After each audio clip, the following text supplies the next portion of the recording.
A lot of people have been waiting to get back home. WGN's Dana Rebick is joining us now with more. Dana. Yes, well, I had a chance to talk to the owner of this Superior Battery Company, so we have some new information on that for you in this piece.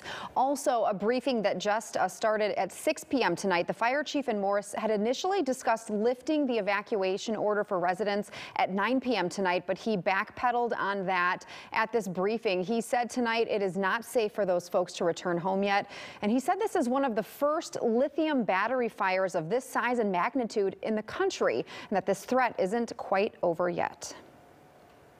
We knew that we had to come up with some unconventional way of trying to either slow down the reaction of the batteries or extinguish the fire. Morris fire crews were able to send a drone inside the Superior Battery warehouse. In this new footage, you can see piles of lithium batteries smoldering. Infrared video shows the hot spots, which firefighters then targeted with 28 tons of dry cement. But this afternoon, the fire chief says 3 new hot spots popped back up. We're on the right path, but we have to give it some more time. The evacuation area will remain tonight. It will not end at 9 o'clock. It's going to continue past 9.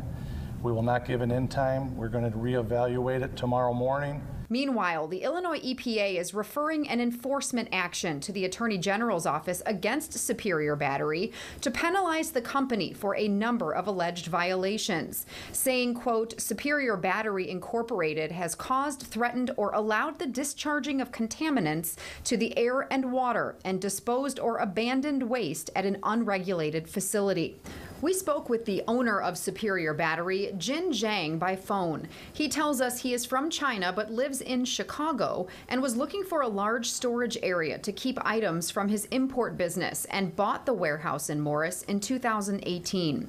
According to this global shipping website, Superior Battery requested 20 shipments of lithium batteries, all dating back to 2016. They came from China through a port in Los Angeles, then to Chicago, and then were moved to Morris.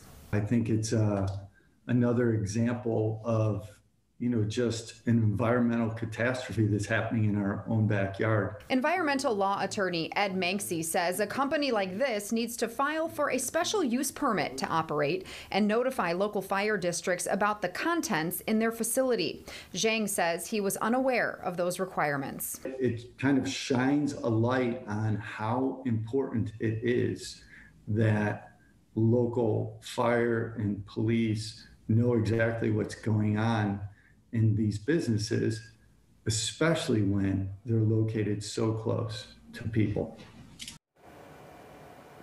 The city of Morris says it never received a business license application from Zhang either, that this whole operation was really under the radar in Morris. No one was aware of what was in that building. This owner says he will, though, cooperate with state officials and do what he can to help pay for the cleanup. So again, the fire chief tonight saying evacuation not over.